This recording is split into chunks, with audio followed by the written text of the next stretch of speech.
Good morning students. हम आपको class seventh विषय विज्ञान के अंतर्गत इकाई 5 में ऊष्मा एवं ताप पर ले चल रहे हैं। इनमें आप ऊष्मा एवं ताप में आप पढ़ेंगे सर्वप्रथम ताप का मापन, ऊष्मा का मापन एवं निर्भरता, ऊष्मा का स्थानांतरण की विधियां, ऊष्मा चालक के आधार पर पदार्थों का वर्गीकरण, ऊष्मा के सापेक्ष अवस्था परिवर्तन, द्रव वळांक एवं क्वथनांक का परिचय। अगला दैनिक जीवन में ऊष्मा का प्रभाव तथा वस्तुओं पर ऊष्मा के प्रभावों का उपयोग। इतनी बातें आप ऊष्मा एवं ताप के अंतर्गत पढ़ेंगे।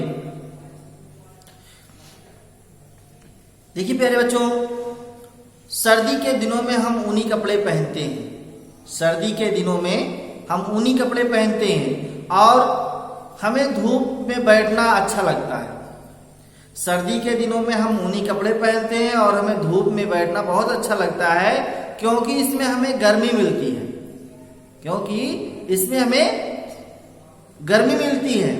इसके विपरीत गर्मी के दिनों में हम सूती कपड़े पहनते हैं। गर्मी के दिनों में हम सूती कपड़े पहनते हैं और हमें छांव में बैठना अच्छा लगता है। गर्मी में घरों को ठंडा करने के लिए पंखा, कूलर आदि का प्रयोग किया जाता है और ठंडी में हीटर का प्रयोग किया जाता है। गर्मों की आवश्यकता होती है।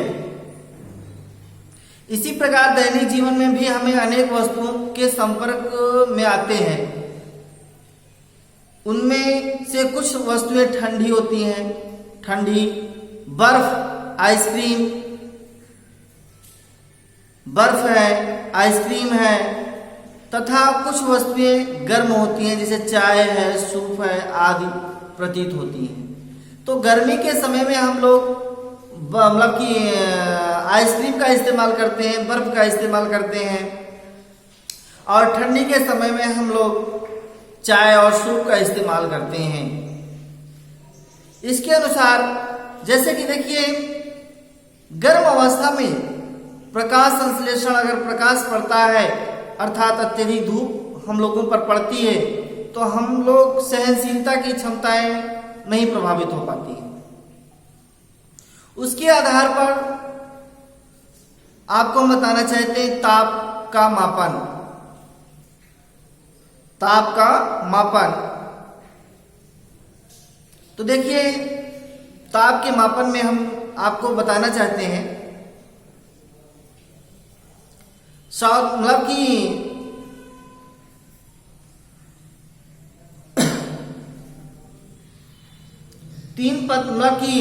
तीन पात्र लेकर उस पर 1 2 3 तीन पात्र लेते हैं, बर्तन लेते हैं, उस पर 1 2 3 लिख देते हैं। एक पात्र में बर्फ का पानी और दूसरे पात्र में गर्म जल तथा तीसरे पात्र में सामान्य पानी ले लेते हैं। एक में बर्फ, दूसरे में गर्म और तीसरे में सामान्य जल को ले लेते हैं। पात्र 1 में दायां हाथ अथवा अंगुली तथा पात्र 2 में बाएं हाथ की अंगुली को डालते हैं। पहले में दाएं हाथ का, दूसरे में बाएं हाथ की अंगुलियों को डालते हैं। 2 मिनट के उपरांत दोनों हाथ एक साथ पात्र तीसरे में डालें। उसी तरह से दोनों हाथ को हम पात्र तीसरे में डालते हैं निकाल करके। तो क्या महसूस होता है? सावधानियां, पानी इतना गर्म ना हो कि हाथ जल जाए।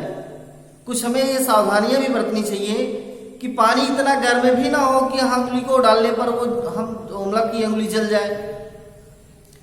दाएं हाथ को पात्र 3 का पानी गर्म प्रतीत होता है। दाएं हाथ में को पात्र तीसरे का पानी गर्म प्रतीत होता है, जबकि दाएं हाथ को पात्र 3 का पानी ठंडा प्रतीत होता है। इसका कारण यह है कि यदि कोई वस्तु हमारे शरीर में गर्म है तो हमें गर्म प्रतीत होगी। अगर कोई वस्तु गर्म है तो गर्म प्रतीत होगा और ठंडा है तो ठंडा प्रतीत होगा। इस तरह से ताप के प्रभावता के लक्षण के आधार पर इसको व्याख्यात किया गया और इसके माध्यम से तापमान का पूर्ण निर्धारण बना रहता है। तापमान में प्रभावित लक्षणों का एक समुचित ताप का स्तर होता है, जिसमें पात्र 1 में जो ठंडा पानी था, उस पानी में अगर हम अंगुली को डालेंगे तो मतलब कि हमें ठंडा महसूस होगा, प्लस गर्म पानी में डालते हैं तो गर्म महसूस होगा और सामान्य में डालते हैं तो हमें सामान्य प्रतीत होता है। इसके आधार पर हम क्या करते हैं, तापमान के आधार पर इसकी लक्षणता को प्रभावित करते हैं। शेष बातों को हम आपको अगले वीडियो में लेकर आएंगे। तब तक के लिए धन्यवाद।